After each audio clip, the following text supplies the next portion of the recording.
Morning guys. Ah, ano pala tayo ngayon? Chinsil tayo ng Isuzu Truck 4GG1.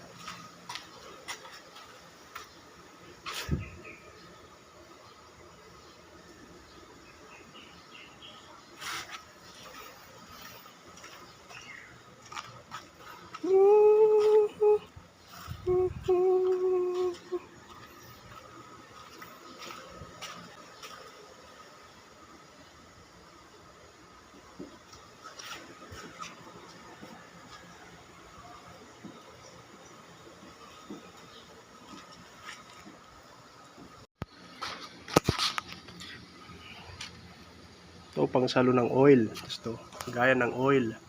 Si 9.5 liters. Itong gagamitin natin pananggal sa ratchet at saka 22 socket. 22 mm at saka 17 mm oil filter element siya. Yan.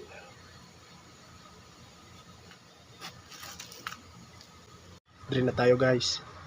Yun yung pangsalo natin at saka ito yung ratchet at saka yung 17mm na socket. Yan yung 17mm pananggal natin sa drain plug. Yan yung pansalo natin. Sabi natin.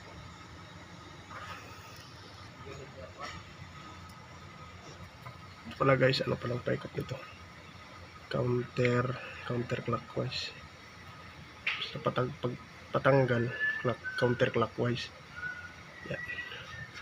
Pasalo natin. Counterclockwise yung pagtanggal. Gusto ko lang yung kayo ng pangsalo. Ito na tayo sa ilalim. Ito yung maliit 17mm tsaka to 22mm. Saliunahan muna natin yung 17mm pagtanggal para maubos yung laman nito, kasi pag binigla natin kakalat yung oil.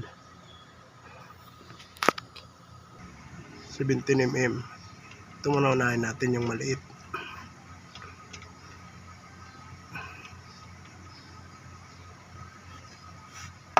Para naubos yan.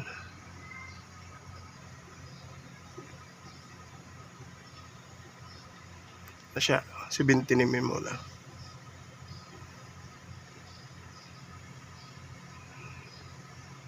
Yan yung oil filter. Wala pa. Siya yan, tumutulo na. Pag naubos na yan, pwede na natin tanggalin yung 22.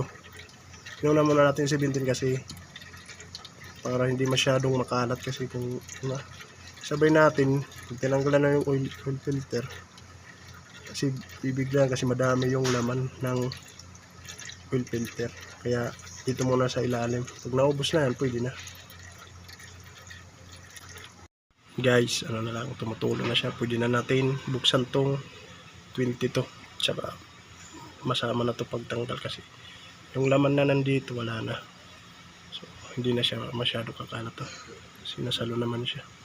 Pwede na natin tong buksan. Gamit lang kayo ng 22 socket. 22 socket para dito sa malaki. Yan guys, niluwagan na natin siya. Kaya na siyang maikot ng kamay lang. Load na siya. 22 socket lang. Siya. Yung pag-ikot pala nito, pag patanggal, magtatanggal, kung magluluwag, counterclockwise, magtatanggal.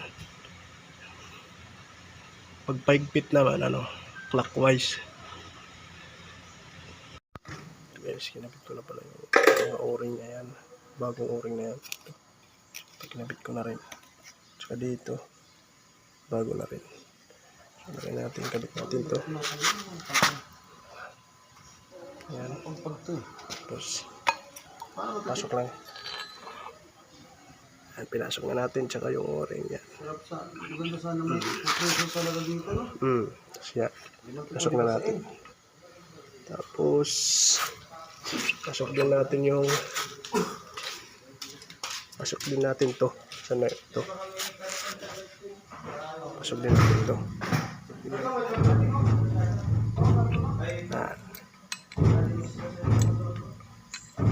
Pasok din natin yan.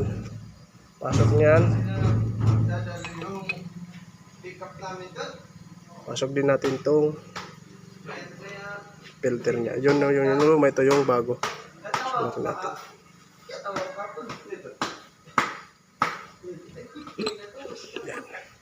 Yan.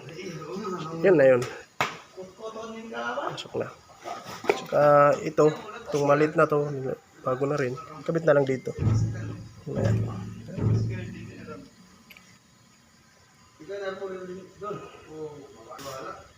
Saka ito pala yung sa drain plug niya sa engine. Ito yung tinanggal natin kanina na 17. Kabit pa natin yung oil filter.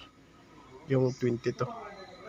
Sunod natin ikakabit dyan yung 17 to 17 mm. May o-ring na rin yan, bago na rin yung o-ring yan. Yan.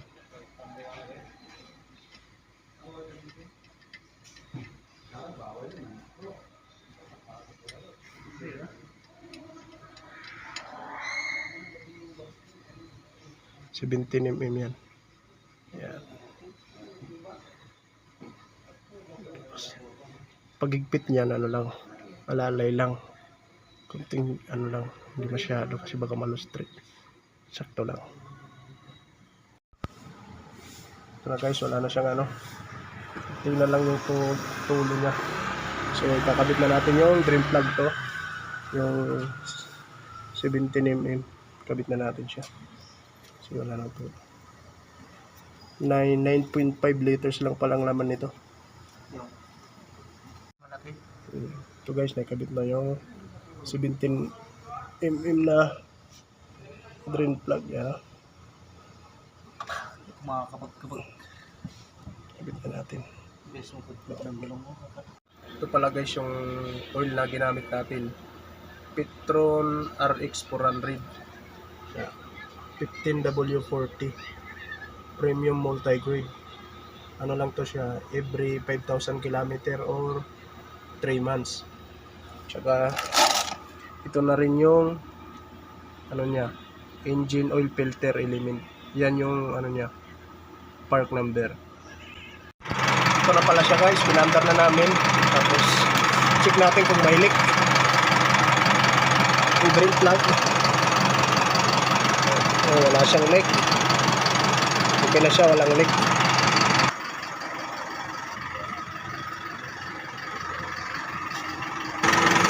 Ito niya yung oil filter niya. Ito natin.